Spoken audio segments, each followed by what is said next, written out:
Everton 5, Tottenham 4. Let's welcome to the show then, shall we, Don Hutchison and Stevie Nicol, to reflect on that extraordinary game at Goodison Park. Stevie, where do you start? At the beginning, as always. I think the fact that Tottenham scored early was great for the game, because then Everton just had to come out, and the fact is that Tottenham love it. When somebody comes at them, it means they can break, and they did. And you know, basically, had they been 2 or 3 up, then nobody could have complained. But from nowhere, all of a sudden, they were 3-1 down, mostly due to bad defending, and kind of the game carried on that way. I mean, you talk about shots at goal, chances, goals. I mean, pretty much you had everything you want in a cup tie.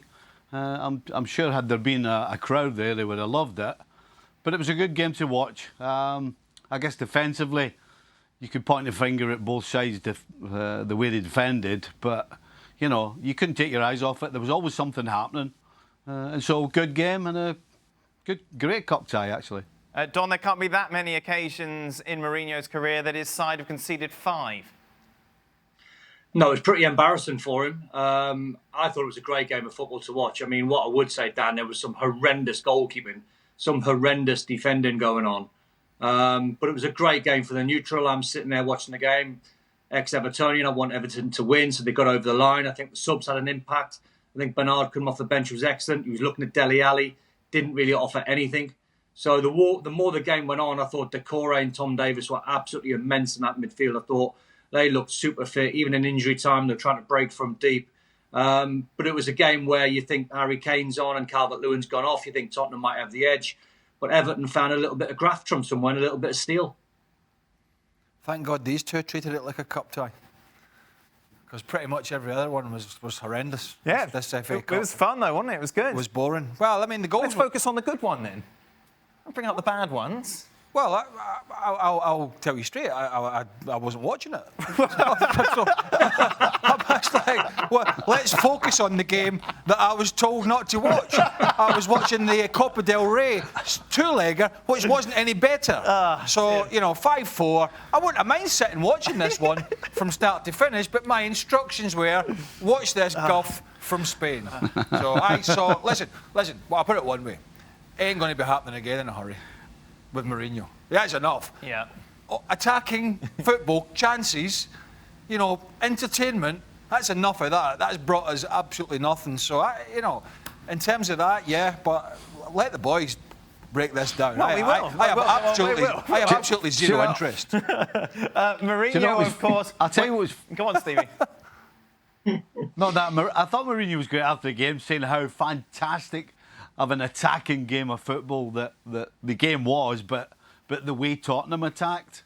And as Craig said, he's going to look at this and say, well, you know what, I hope you enjoyed it, because you're never seeing it again. Because he ain't going to expose his backline, because that's what he did. The fact that they would go on forward at every opportunity, whether he was telling them to or not, it's just the flow of the game was such that both sides just tried to get forward on every opportunity. And when you do that, if your defence isn't quite as solid as you think, it's going to get exposed. And that's exactly what happened. They got exposed, so he will not let that happen, regardless of the competition, ever again.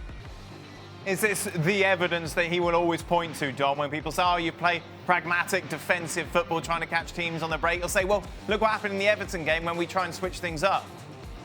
Yeah, but Dan, I don't get what he's asking Pierre Højbjerg to do. I mean, Højbjerg's not a central midfield player that likes to go deep and get on the ball and start plays off. I've watched him all season, and he's had some decent games, but where his good games have come down is when he's gone touch tight to his opponent and he's gone right in their faces and he stops them from playing and he puts a foot in and he rats around. His game is not going 70 yards away from goal, trying to start off all the plays. And you look at towards the end of the game, I mean, Tottenham and Jose can throw as many forwards on as you like. They had Harry Winks, Sissoko and Højbjerg in midfield trying to create. That's not his game. So I totally agree with the boys. I think Jose's sitting there and he's standing there and he's turning around and going, oh, brilliant for the neutral, amazing game. Everyone should be pleased. We're involved in a 9-goal thriller. You know he's like that. You know he's telling absolute fibs. You are never seeing this again. from now till the end of the season. Well, two things. Højbjerg can't pass the ball. It's not his strength. And the second thing, that plant behind Don needs watered. Like Yes, that is the healthiest thing in this room. It's fake. You're not wrong. Stevie, how big a deal is this with regards to Spurs' season out of this cup competition? Well, you know what he's like. It's all about a trophy. He doesn't care how high or how low the trophy's looked at elsewhere. As far as he's concerned, it's made of silver. And so that's another one gone. And he's got... Listen, by the time the Carabao Cup final comes around, I'm sure he's hoping that Manchester City have got everything done and dusted, and hopefully they're going to take a back seat and just be on their holidays. Because Manchester City, against anybody right now, there's only one winner. And so he's got to hope between now and April that either City lose the plot, which is not happening, or they get things done and dusted. Because you wouldn't fancy this Tottenham side against City. But getting away from the game, obviously. Which direction would you like to take this conversation? As I say, I was watching... Right, yes, you mentioned that. If people are upset with that, then tough. In some sense, Stevie's right. He's always about, look, trophies, I win trophies. But in another sense, in some ways, it could please him. Because with Kane coming back a little quicker than we thought, and we know him and Son are the axis, is that there's less games for him to occupy his mind in terms of trying to get in the top four. Right. Because with Kane back, they have a smidgen of a chance of getting in. Without him, forget it. Right? Absolutely forget it. But with him back, they've got to still have a chance to get in the top four. I know they're not going to be many people's favourites, but it's there. And if he can achieve that, it'll be worthwhile dropping out of these competitions to try and get his goal. Because if he gets him in the top four, then, I mean, that'll be a pretty good achievement, I think. Yeah. So, in some sense, yeah, disappointment at going out because he loves the trophies. Another sense, less games for him to worry about. Kane's back in, he can concentrate in this bun fight, and it is going to be a bun fight with Chelsea, Liverpool, Leicester, and maybe Everton in there to try and get in there. This could help Spurs. Don, no Gareth Bale. Mourinho was asked before the game why he wasn't in the squad. He said that Bale said he felt something in training. Mourinho said not an injury. Rain. So he left them with the squad. Wind. Maybe a sunny day, an open tea time. He felt something. Don? I mean, we don't even know what's happening. I mean, the fact that it's rumoured that Gareth Bale didn't like training yesterday, so he's reportedly obviously missed the game tonight. I mean, what is even that?